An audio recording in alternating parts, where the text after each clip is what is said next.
Yeah, next one was Liverpool 4, Fulham 3, and it was just bangers on bangers and bangers for Liverpool. Yeah, it was. I feel sorry for Trent that's gone down as an own goal. I mean, rightly so, but what a free kick. I feel more sorry that it's a great free kick and then Alexis McAllister scored a far better goal, just saying. But it's interesting. Liverpool have essentially scored 4 long-range efforts. Trent's not a long range, but there's enough bodies in the way that it's not a big chance, let's say, and it's brilliantly finished. Endo comes on. I know a few of our Liverpool patrons were saying actually that change had a huge impact. Like, you wouldn't have thought with 10 minutes to go and losing, bring on Endo for Gravenberch, but it stabilised it and it let Trent go a bit more. Okay, nice. That seems to be what they were saying. I've not seen a lot more of the game. I'm really hot now, Nico, by the way, but I feel like it's got to go on. It's interesting. I watched Match of the Day this morning and he was talking a lot about, you've got to move Trent into midfield now. What are you doing? Taking Szoboszlai out of the team? Yeah, literally. Are you playing it right back? I also think with that whole thing of like, put him in midfield, I think people don't get the whole idea of it's where people start and arrive into spaces, not where they... Yeah, it's a completely... Because we get it with Zinchenko a lot in Arsenal circles, and I'm like, it's a completely different... he can go where he wants. From the little bits I've seen yesterday, he drops into the centre-back position and stuff as well. Yeah, it allows him the freedom. He's free. Yeah. He's free on the ball.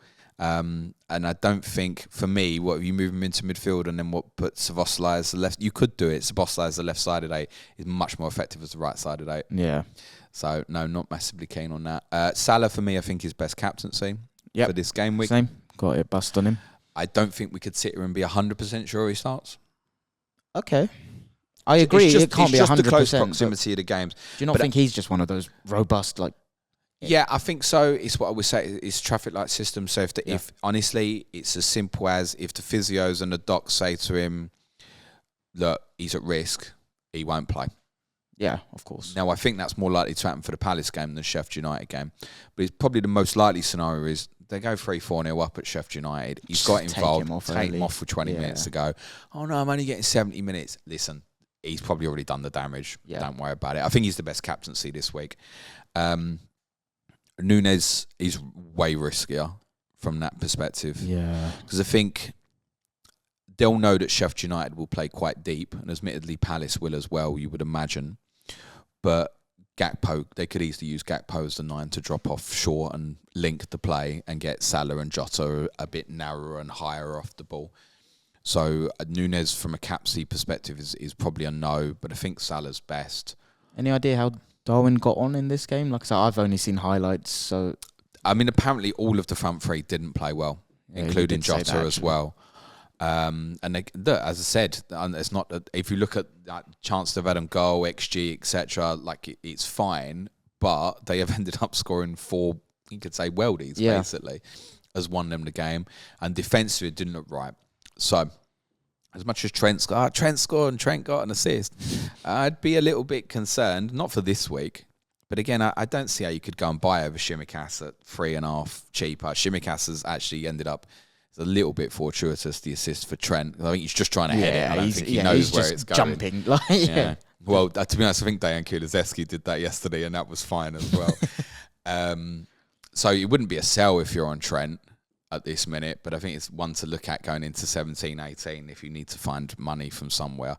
Kelleher didn't cover himself in glory, and yes, it's a 3.9 goalkeeper from one of the best teams in the league. It makes the defence worse. We should not be shocked about a team being weaker with their second choice goalkeeper in goal, and also in the case where Alisson is one of the best shot stoppers in the world. It's I think that really feels like a detail that people just gloss over all the time, and I'm like, I don't get it. His presence on many things, and I know he didn't have the best day at the he had himself last week, but that's not the norm. Yeah, he's probably the top goalkeeper around.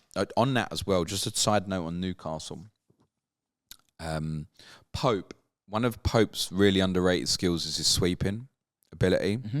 As in, they can leave space and he'll come off his line. Think back to the red card against Liverpool last year where he cocked up. But he's the thing is with him, because he's not brilliant with his feet, we don't associate him in that. Yeah. But actually, he does it really well. Yeah. I don't know if Dubravka will, and it might make the whole team deeper. Okay, really good point. Bear that in mind. Kelleher in goal doesn't make them better. And also, Joel Matip's been playing quite well and got injured yesterday. And I would suggest probably the rest of this month, he's probably What price? Ibrahima Konate. Nico sitting, replaced Clayton. I've just sacked him off, mate. I don't know. He's 4 points something. I wouldn't buy him over Shimikas. I still think, in seriousness, like if you want something for 2 games, then yeah, fine, invest in Liverpool. I think there's every chance he doesn't play both games. Konate is 4.9 mil. So he's more expensive than Shimikas now. Forget it. But he'll probably play the next number. I wouldn't be surprised if Gomez played left back, maybe even tomorrow night. They might, mind you, they might take a view and think because of Michael Olise, play him again and then leave him out at Palace and play Gomez there against them. They might look at it more that way, maybe. Fulham played quite well. And I think they have this ability in some of the tougher games when you begin to doubt them. You know, they pulled a result off at your place earlier in the season. They lost very narrowly to Manchester United a few weeks ago. The Chelsea performance a few weeks ago caused a bit of an alarm because it didn't play the game like the intensity of what a derby should be. But that's a decent showing from them yesterday. And one thing with Fulham is we've been really worried about them scoring goals. Would have just scored 6 in the last week. Yeah. Now, it's worth saying Raul Jimenez still ain't got any of them. He didn't score yesterday, did he? No, he didn't. Sorry, I literally watched the highlights of this. Deckled over Reed, Tete and Wilson. Your boy Wilson, he got a goal. Oh, yeah, great. Yeah, go and buy Harry Wilson. Please don't do that. So I think Fulham probably not on agenda at the moment. They've got Newcastle weighing 17. The other fixtures around it are okay. It's Burnley at home in 18. But, I mean, you've seen, like, you know, people asking about Willian after Monday and then he doesn't start yesterday. Yeah. When they're all fit, there's enough cooks there to not have reliability. I know Castagnet was being tipped up a lot by a lot of the prediction models a couple of weeks ago. He didn't play yesterday. Yeah. And don't get me wrong, you weren't starting him at Liverpool anyway. But is that Kenny Tete back in the team now? I don't know. And I know there's a lot of people said Anthony Robinson played well yesterday. You know, he's an interesting one, Robinson.